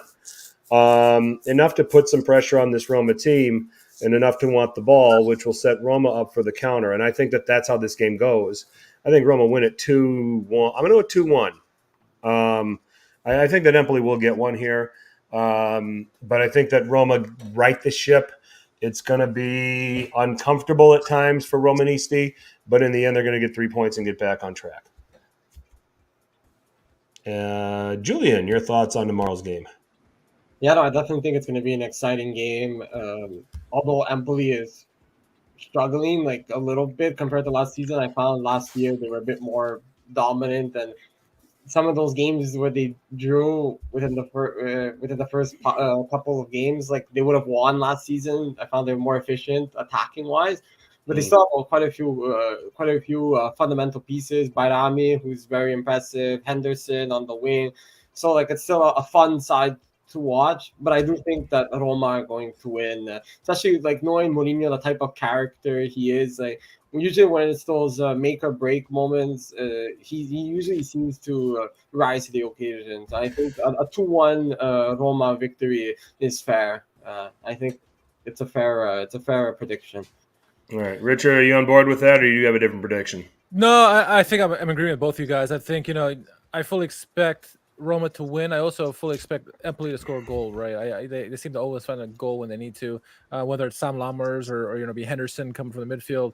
They're going to find a way to score a goal for sure. They may even get the first goal of the game to make it really rocky for Mourinho and his men, but I think there's too much talent on this Roma team, and they've created opportunities left and right all season long. They've just not been clinical. Maybe this is the game they needed to wake up and a shot in the mouth to kind of like get back into the play of things. Now, obviously, having a 4-0 type of game or 5-0 game would really help them, but I don't know if it's going to happen. I do see a window. 2-1 sounds like a pretty fair scoreline to me, honestly. Yep. All right, so we're all unanimous thinking that Roma's going to win 2-1, so nothing exciting for those of you who like to gamble in the betting markets because Roma's a -137 favorite. Both teams to score, yes, is at -125, and then the over 2.5 is at -125. So you can bet those. The return's not going to be all that exciting. So, Bob, to answer your question, I'm not worried about Roma's defense just yet.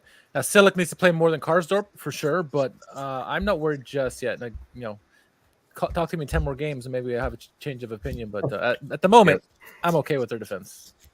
Yep. All right, Richard, why don't you take us through a European roundup here? Oh, right. So talk about last week's games. Let's see here. So both last week and this week. Yeah, well, I can do that. So first off, let's see. Looking for the Italian teams. We'll start with Milan on the road to Salzburg. An embarrassing goal to give up if you're Kalulu and Magnon, but the double nutmeg there by Okafor gives Salzburg the lead 1-0. But Milan do come back before halftime with Salsicha Maker getting a goal. Yes, Salsicha Maker is scoring goals in Champions League, and then Messias has scored goals in the league. But we needed a right winger. I know. We do. Me too. Who scored in the Champions League and the league. But 1-1 is the result. Interesting game.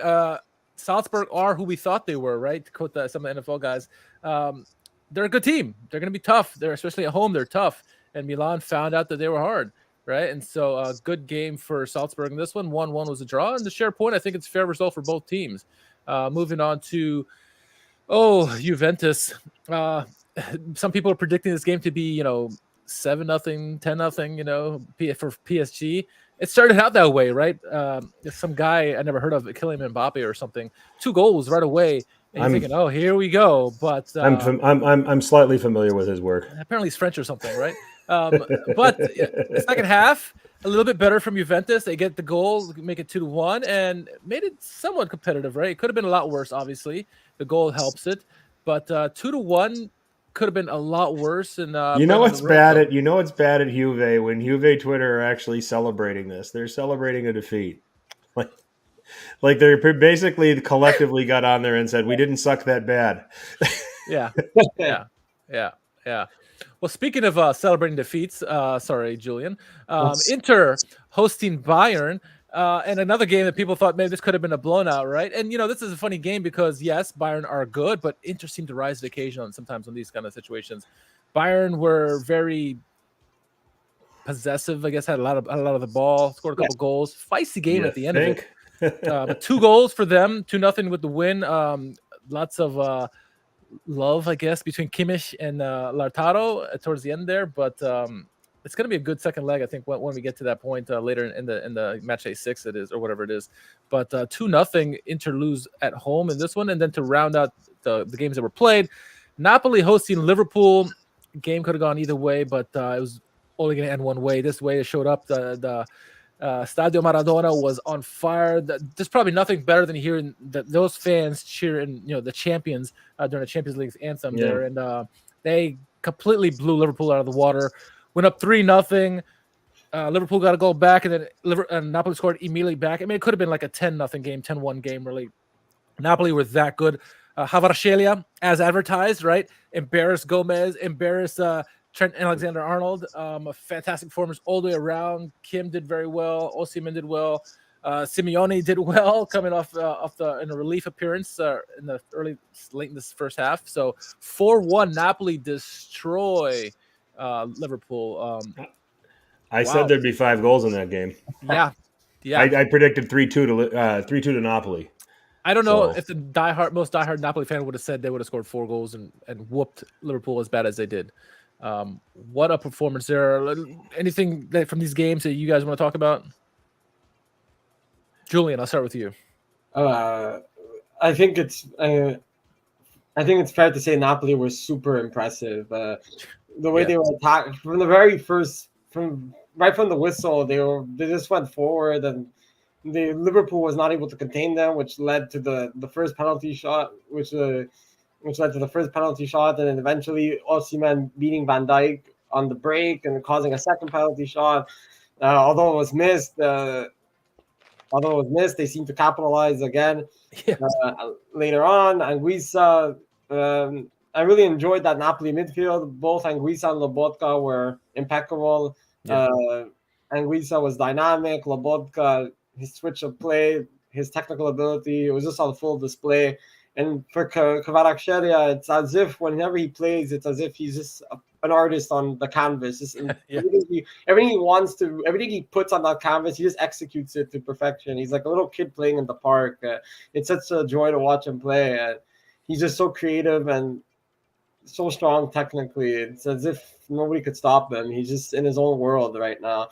And it couldn't have gone better for Napoli. It was almost like living in a dream for the Tifosi at the Diego Maradona Stadium. It was very nice to see. And Dries Mertens there with the Maradona jersey, watching from the stands. Yeah, Frank. That was nice. I think that we learned that this is going to be more difficult for Inter than we thought. This group. I mean, I think people look at the brand name, and initially we look at the brand names and say, okay, yeah, they're probably going to finish third. But then you look at, well, this probably suits them because they're going to see a Bayern team that's going to want the ball. They're going to see a Barcelona team that's going to want the ball, and they can counter on them. But what we're learning is that there's some parts to Inter's defense that aren't working like they used to. And that is causing some huge problems. We're learning that Denzel Dumfries can't defend. He just wants to play forward. He wants to play forward from his wingback position. I thought that Darmian should have played from the start in that game, and given I believe it was D'Ambrosio some help on that side, dealing with the likes, Mane, Sane coming at him and things like that. So I was surprised that Inzaghi kept Dumfries in there. The Napoli game was outstanding. But anybody that had been watching the Premier League up until that point had been watching Liverpool and saying there's just huge cracks in their defense too. Teams that are trying to figure it out without losing a key, while losing a key player are certainly there for the taking, and in Liverpool's case, it's Sadio Mane trying to figure out, they're certainly trying to figure out their attack. And then they also have not had Matip totally fit, which is probably the most ideal partner for Van Dijk back there. So that's another way to get at them. And then Trent Alexander-Arnold just can't defend. I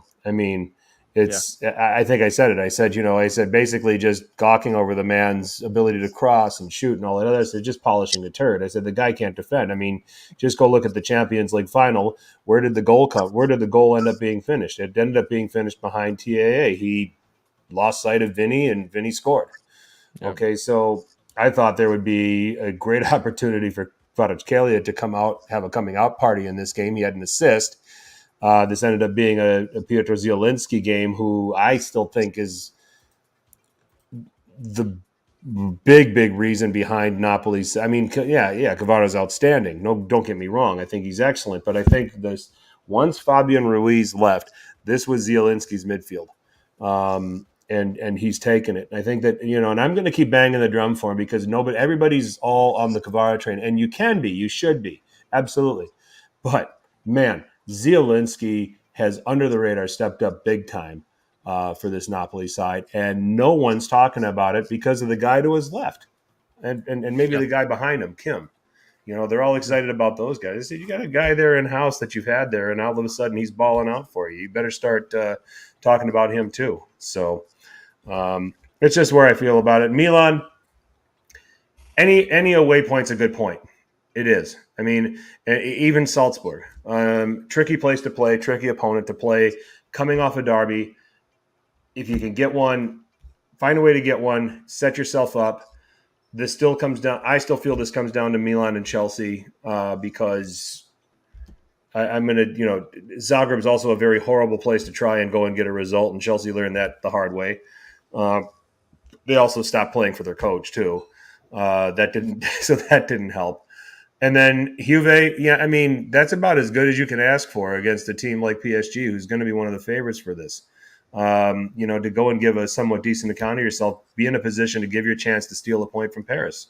So, overall, I would give the Italian effort in Serie A, in Champions League. I'm going to give it a B-. Napoli skews it positively.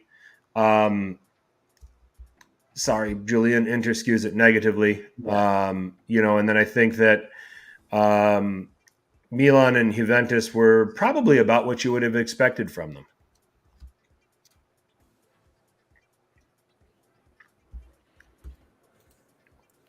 Who's that for?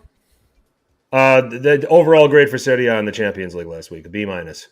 Yeah, I agree with that. I think good performance all the way around. I think obviously Napoli are gonna take the highlights of that last week. Mm-hmm.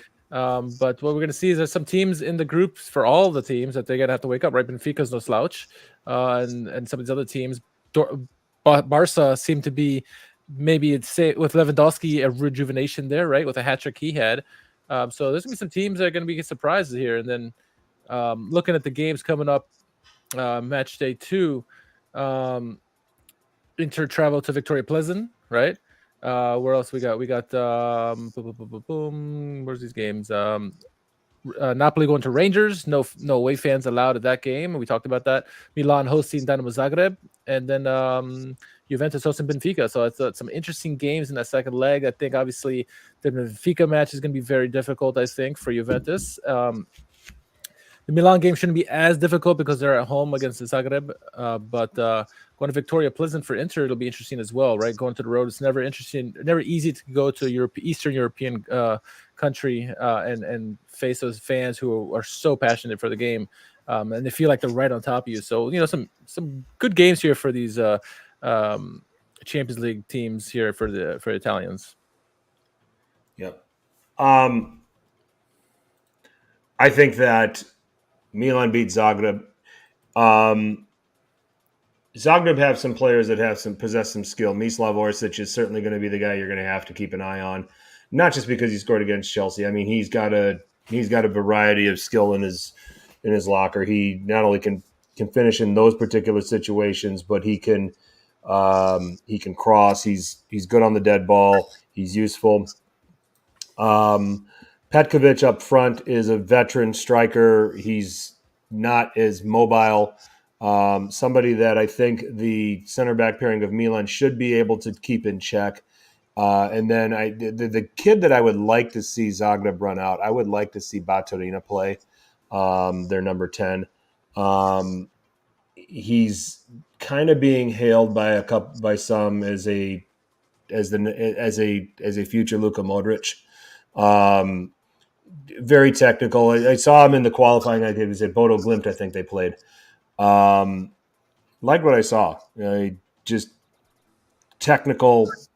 Doesn't really kill you in possession. Seems to make good decisions. Kind of growing into it. I mean, he's a guy that could possibly from the midfield, if he can get the ball, he could attract some attention. So, but overall, I expect Milan to win this game. Leo's going to play the full 90 minutes because he can't play the following weekend. I don't think that Zagreb really have anybody defensively that can cope with him. I said the same thing about the combination of Sterling and Aubameyang, but the problem is I think Sterling's just really, really greedy and wants to create his own shot all the time. And Aubameyang really didn't do much for him, where I think that you've seen now here in the last couple of games, Leo is willing to include his teammates. An assist for Salamakers, an assist for Macias. He's not trying to do it all himself. So I think that there's a difference there. And I think that he's the key danger man in this game. Milan will win this 2-0. They'll get 3 points. They'll be on 4 points through 2 games. Inter, I think, will win narrowly at Platzen. It's a difficult travel for them. But I think that there's enough there to go ahead and get it done. Napoli at Rangers. Now, is this being moved today? Do we have that story? I don't have the story on that. I do have the story on Osimhen's injury. I do know he's out possibly for up to 5 weeks. What they're calling it is a right femoral bicep injury. It's a second-degree lesion on it. So possibly it's a slow recovery, you think, but Napoli trying to be coy with it. But people are thinking it's probably up to 4 to 5 weeks with it. I know. Only thing I've heard about this game is that due to security issues, whether it's because of the Queen's passing or whatever, they're not allowing any away fans at either leg. So no Napoli fans are allowed to go to Rangers, and no Rangers fans are allowed to come to Naples. But I don't know if they've changed the date or anything else. It's very possible. Julian, do you know? I haven't heard anything yet. No, I haven't. Okay. I don't know how they're going to police that, but that'll be interesting. Yeah, exactly. So, I would say that, Rangers, I think Rangers got their doors blown off against Ajax. They're dealing with injury crises right now, that they found a way to get past PSV to get to this league stage, but now they're in a group with the big boys, and Ajax battered them. They miss not having Morelos, among a couple of other players. I think Napoli will win, but they're going to win narrowly. It's not going to be something that Napoli go walking away with, but I think that they win. I'll say 2-0 for that one. I don't think that they run up the score like Ajax was able to. But it's not Liverpool, right? What's that? It's not Liverpool. Well, no, I mean it's. But with Rangers, you do have to be careful with Tavernier, the right fullback. He loves to come forward, loves to cross, loves to shoot. Barisic coming on the left-hand side. They've got good fullbacks. They've got some decent midfield play. Cholot's a guy with some Serie A experience, played at Torino. He'll be their striker if Morelos can't play. I don't think he can. And there's another player in there that was interesting to me. But anyway, I think Napoli will have enough to win. I think that Spalletti was smart in how he rotated his team against Spezia, got it right, and he'll get this right 2-0. And then finally, Juve Benfica. I just think that's got 0-0 written all over it. Benfica defend really well. They've got experience with Otamendi back there. Vlachodimos is a good goalkeeper.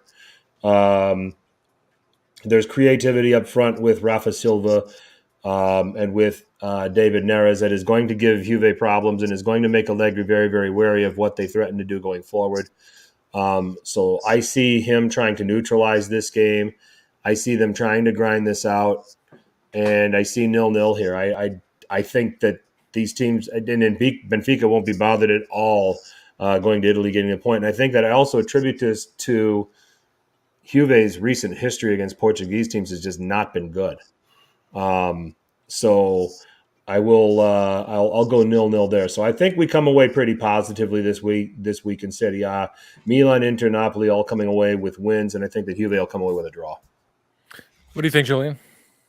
Yeah, no, I think Juventus versus Benfica is going to be a draw. I have it 1-1. The way I see it, I think Benfica is pretty strong offensively, and seeing that the Juventus backline a bit vulnerable lately, like I just don't see them not being. I just don't see them being capable of holding on to a 0-0 scoreline. So I think 1-1's a fair scoreline for the draw. And then Inter versus Plazen, it's going to be a tough game, although Plazen isn't necessarily a strong team. I think it's a hostile environment. It's a stadium full of passionate fans, and especially in a group where they're not really expected to make it out, you're gonna have your supporters back you up all the way. So and especially right now, Inter haven't reached the heights that they did last season. They're far from their best, so it's gonna be really difficult. It's gonna be really difficult for Inter, but I do think they'll edge and edge 1-0. I think they'll come away with a 1-goal difference, and then I have Milan and Napoli winning fairly comfortably. They've showcased some high quality football recently, and I think they'll get there. They'll get through with ease, I think. All right, that's pretty fair. And I think for me, I think Inter, Milan, and Napoli all win. I'm agreement with Bob. I should say that I think Benfica goes into Juventus. I mean, Salernitana scored 2 goals against Juventus. I think Benfica goes in there, wins 2-1.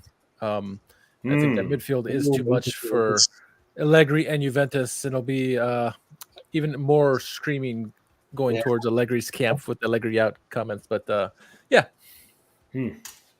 Okay. So interesting comments. Do we want to talk about Europa and conference? Yeah, well, let's talk about Europa real quick. We know the scores already, right? You mentioned how Roma lost Ludogorets and Lazio, pounded on Feyenoord. Look at the games coming up this week. We got where are they? Lazio going to Midtjylland, right? That's always a difficult game to go to. And Roma hosting the Finnish team HJK. So interesting games. I think for me, at least, I think Roma should get an easy win. But I said that last week too, right? That didn't really work out.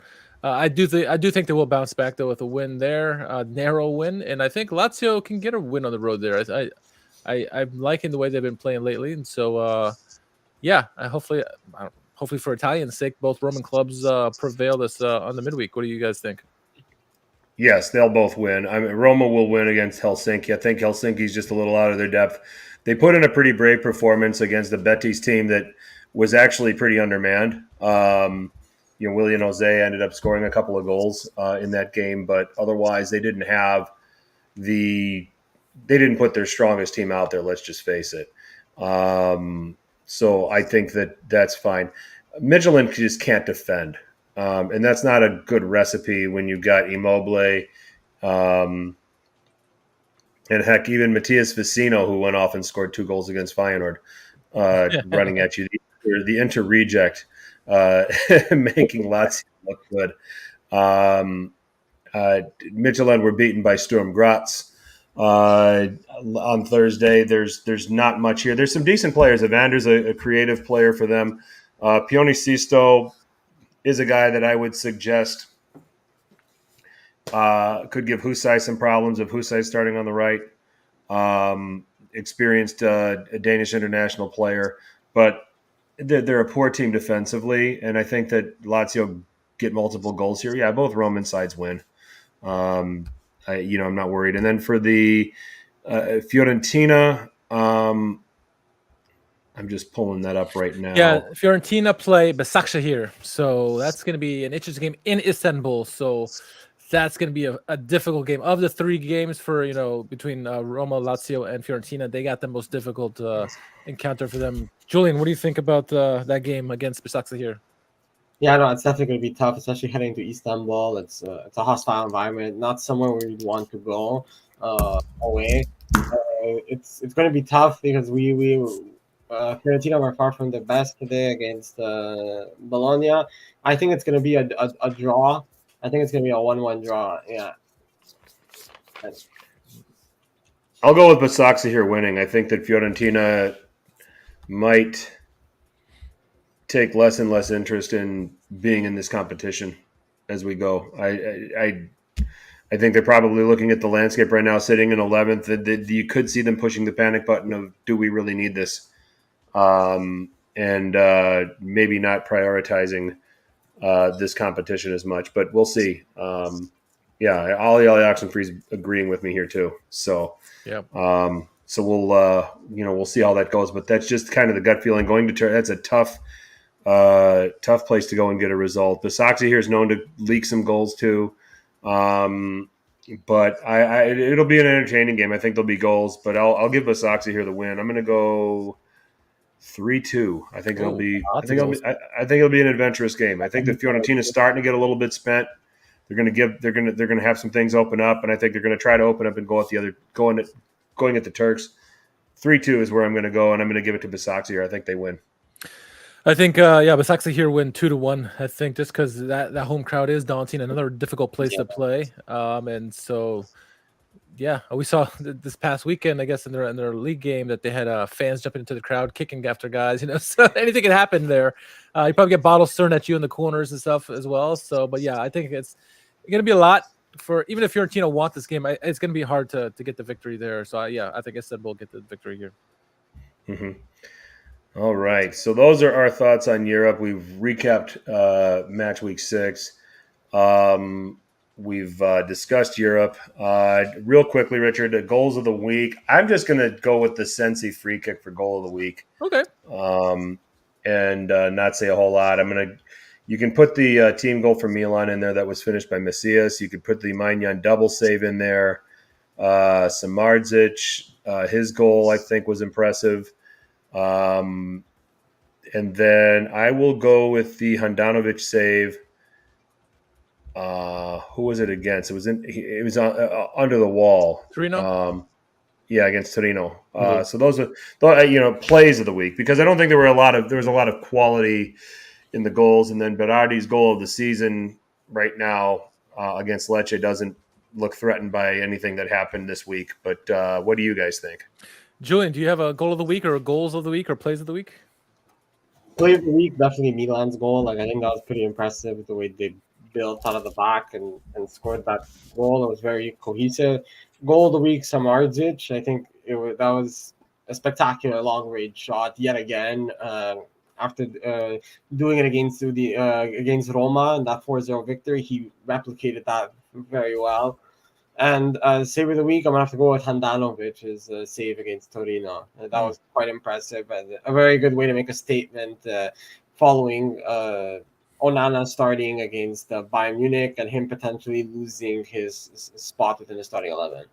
Just trying to tell Inzaghi, don't forget about me. I know that. I mean, Onana had probably like 10 saves against Bayern, which is impressive. Then I can still do it. Yeah, I still got it. My top 5. Let's see. Honorable mentions. My honorable mention, I'm going to go with the Messias and Milan team goal as an honorable mention. Sensi's free kick is an honorable mention for me as well. And my last honorable mention is Immobile from Sergej Milinkovic-Savic, a wonderful cross by Milinkovic-Savic that found that Immobile in the back hitter. But my top 5 as is, I love the play between Loriente and Fratesi for the goal there with Sassuolo. Yes. So that's number 5 for me. Number 4, Raspadori, again, the game-winning goal in the 89th minute or 87th minute for Napoli, getting all 3 points there. That comes number 4. Number 3, I'm going Barella to Brozovic to get the game-winning goal there. Backdoor, that's number 3. Number 2 for me, I'm going to go Handanovic.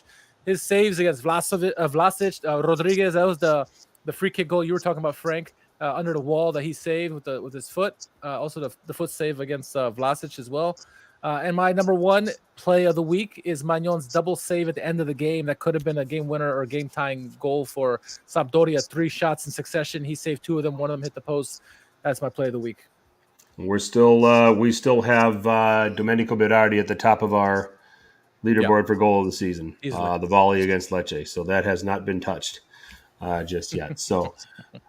All right, and now is the moment that everybody in the chat really just hangs out for, and they just throw these takes at us just to get through. The world's most popular hashtag game. Who won? Calcio Twitter. Richard, lead us off. Yeah, Julian gets to pop his cherry with this in here. So first start, Bob, who's in the chat, nominated this one. This came from Art Morelli. So original tweet came from Liverpool FC Help and Liverpool also. And the tweet was, fans should not congregate in public areas, should avoid becoming isolated in areas away from the port of the area of the city of Naples. We strongly recommend you avoid the city centers. If you choose to visit, please be aware that you may be targeted of theft, robbery, or assault.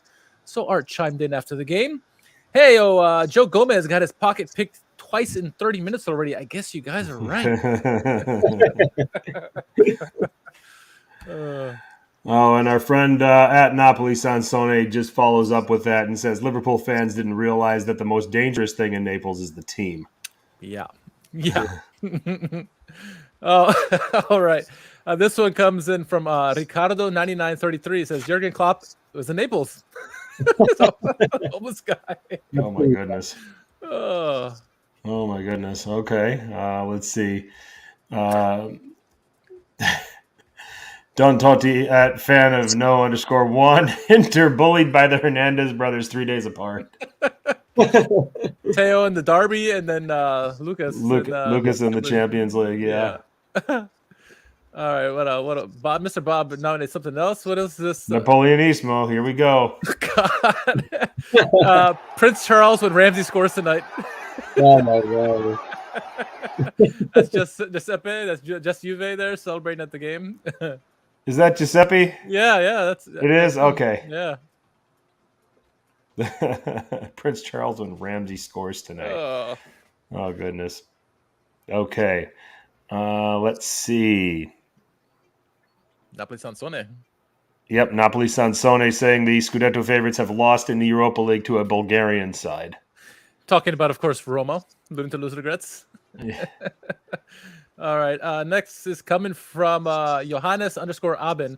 And it's so the original tweet was Lex said, EPL fans, what Serie A games do you plan on watching this weekend? And then somebody chimed in, Juve Salernitana. I want to see just how bad Juventus is. And they got to see it. Nice. Nice. So the stink is beyond those of us that just follow. All the other leagues, let's do Serie A 5-a-side team. Let's get it. We got Sassano. I'm gonna take Carlos Chiesi from Italy. He plays for Italy. I'll put him center mid. All right, let's get it. And Serie A is a very good defensive league, so I think I'm gonna have 3 backs or something. We got Bernanica. EPL casuals tuning into Serie A this weekend. I'm gonna take Dybala because he's rumored to actually go there. I'm gonna put him left wing back. Left wing back. And what do we need? A striker, a goalkeeper, a right wing back, I think. We got Toronto. Toronto. I'm gonna take we're gonna take Alonso Davis and we're gonna put him right wing back. Alonso Davis. All right, let's get it, man. We got a great team, man, so far. Decent for Serie A, I'll say. We got Beneficio, 1990. We're gonna take Giuliano Buffon and we're gonna put a goalkeeper. I only need is a good striker. I'm hoping I get Milan or something, no cap. We got Empoli FC. Empoli. What did Zlatan have his first stint over there? Yeah, I'm gonna put Zlatan striker. Oh my God. Oh my God. Zlatan Empoli. Got the leader in the clubhouse. Oh, we have a leader in the clubhouse. Oh, Uncle Sharma, very nice. Yeah, that was good. He did that. Nice. That guy did a similar video for the Champions League teams, and he called Shakhtar Donetsk wax tap. Wax tap. Oh man, I don't even know where we are anymore. We're Napoleonismo. PL fans watching Juve v Salernitana on Sunday.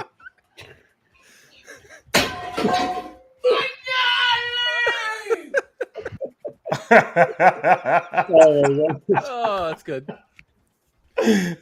Oh, all right. We already did that one. What's the next one? So Sabrina, she nominates Milan Club Philly, and it's Decatea comes Kima. What is this about? Deketelar's first goal. Oh, Deketa comes to Kimiama. That's a mouthful. Is that what Cipolilo's calling him these days? What's that? No. All right. So at Gianni Rules 27, the Calcio Twitter timeline right now, Juve and Milan fans arguing Chiesa's better, Leao is better. Napoli fans enjoying Kvaratskhelia. So happy. All right. Where are we? Oh, okay. Let's see. Mr. Bob Napoleon again. Ismo just must not have had anything to do last week. You love this video. I love this video. Julian, if you haven't seen this, enjoy. This guy from Haiti is excited to run. Totally Juventus. Sam. He's in the far left lane. Oh, no. So close. So close. Oh, Juventus is so close. Oh, my gosh. Bob, thank you for sending all of these. Let's move on to let's see, is it Crow_looks? Let Allegri cook the cooking raw hot dogs in Cheerios with a slice of cheese. And that was a response to Napoleonissimo, of course, who says, who cares about losing to Salernitana at home when all we can still remember the 5 good minutes at the 2-1 loss to PSG. Oh, okay. Moving on. Roma Rush says Agnelli and Allegri trying to call the VAR official families to threaten them after today. Call anonymous. You call anonymously. They know me. They know my voice. They'll know me. Please, you gotta do it for me. I'm begging you. Please. This is good. You have to do it for me. I nominated this. I'm living here. No, I'm way too comfortable in my wingtip. Just call anonymous. You call it. Call anonymously. Oh, and then to round out the batch, Gillis 15 nominated this one from @BurnaBall. It says, good result against a strong Salernitana team. Every week Allegri proves he's the right man for the job. Julian, what do you think? Julian, as our guest, you get the honors of picking the winner this week. For me, I think the winner has to go to Uncle Sharma. I think that was pretty funny. Typical Premier League casuals tuning in. That was very well done. Yeah. Very well done. Okay, so I'm going to go ahead and give Uncle Sharma the win. Although I want to say that Kristen Einwillan is a good one too. The Breaking Bad. But we're gonna make Uncle Sharma the winner as our guest is anointed. Richard, meanwhile, why don't Julian, while I do that, the floor is yours. Anything that you want to plug, talk about here, just have at it. Yeah, so you can follow me on Instagram, @Calcio Julian. My Twitter handle is Calcio @Calcio Julian as well. And if you guys want to check out my work in terms of articles, you can check out the Culto Calcio and Foot Italia, and as well as the Forza Napoli Press for all your Napoli news, everything regarding Napoli, basically. Beautiful, Excellent. beautiful. So right in there, Frank? Yeah, go ahead, Richard. Anything you want to say to the people? No, I mean, thanks again for obviously following us along in the chat and enjoying sending all those recommendations for Who on Couch at Twitter. I mean, every week they're funnier and funnier. You know, it's funny. I had set up the Benny Hill music that I was getting ready to post, and I was so excited about the actual tweets that I forgot to put it on. But it's all right. I'll put it on post chat. But we got this week is wrapped up, and then we'll see. I'm from here on out. I am probably on the fly. I may be called for baby duty here anytime now. So maybe I'll be here next week, maybe not. But I'm excited for next weekend's, baby aside. I'm excited for Milan and Napoli, a big time encounter between two of the best teams of the league this year. Yeah. It's a shame that Leao's not going to be there because we want to see both teams at full strength. Kvaratskhelia is going to have a hell of a time in the right wing side. I'm sure Calabria and Messias or Salamaker, he's probably going to start in this game. But how Milan defends, Kvaratskhelia, who wins that midfield battle is going to be big for me. I think, two really good midfields going on, both teams, Balabotka and Gisa. Zelinski doing fantastic this year, as has been Ser Tonali and whoever else is going to be in there with him, right? De Catalari at the moment.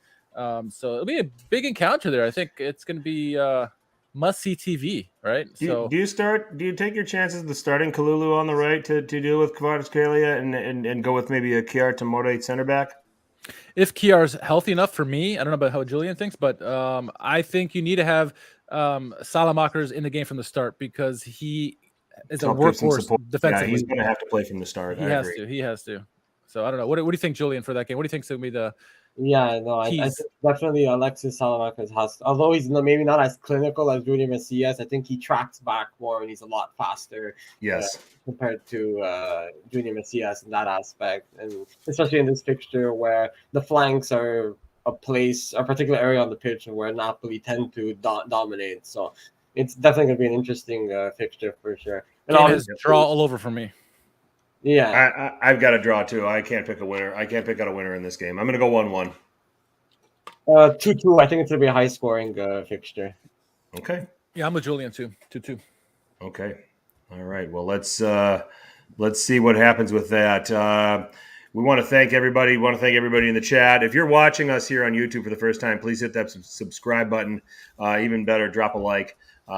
Hit that notification bell also so you can be reminded when we go live, usually on Sundays around this time. So there might be an occasional weeknight where we have to do it based on our lives, based on guest availability, et cetera, et cetera. So Serie A Sitdown, we are putting a bow on this particular episode. We have our own podcast. We have our own channel. We have our own podcast. Of course, we have our own podcast. We have our own channel on Apple Podcasts. We have our own channel on SoundCloud, Spotify, Stitcher, iHeartRadio, wherever there's podcasts. There's Serie A Sitdown. Go to @Serie A Sitdown on Twitter or Instagram. Questions, comments, talking points for future episodes. We certainly appreciate hearing from you. We're also on Facebook. You can find us there or this YouTube channel as well. Like I said, please subscribe.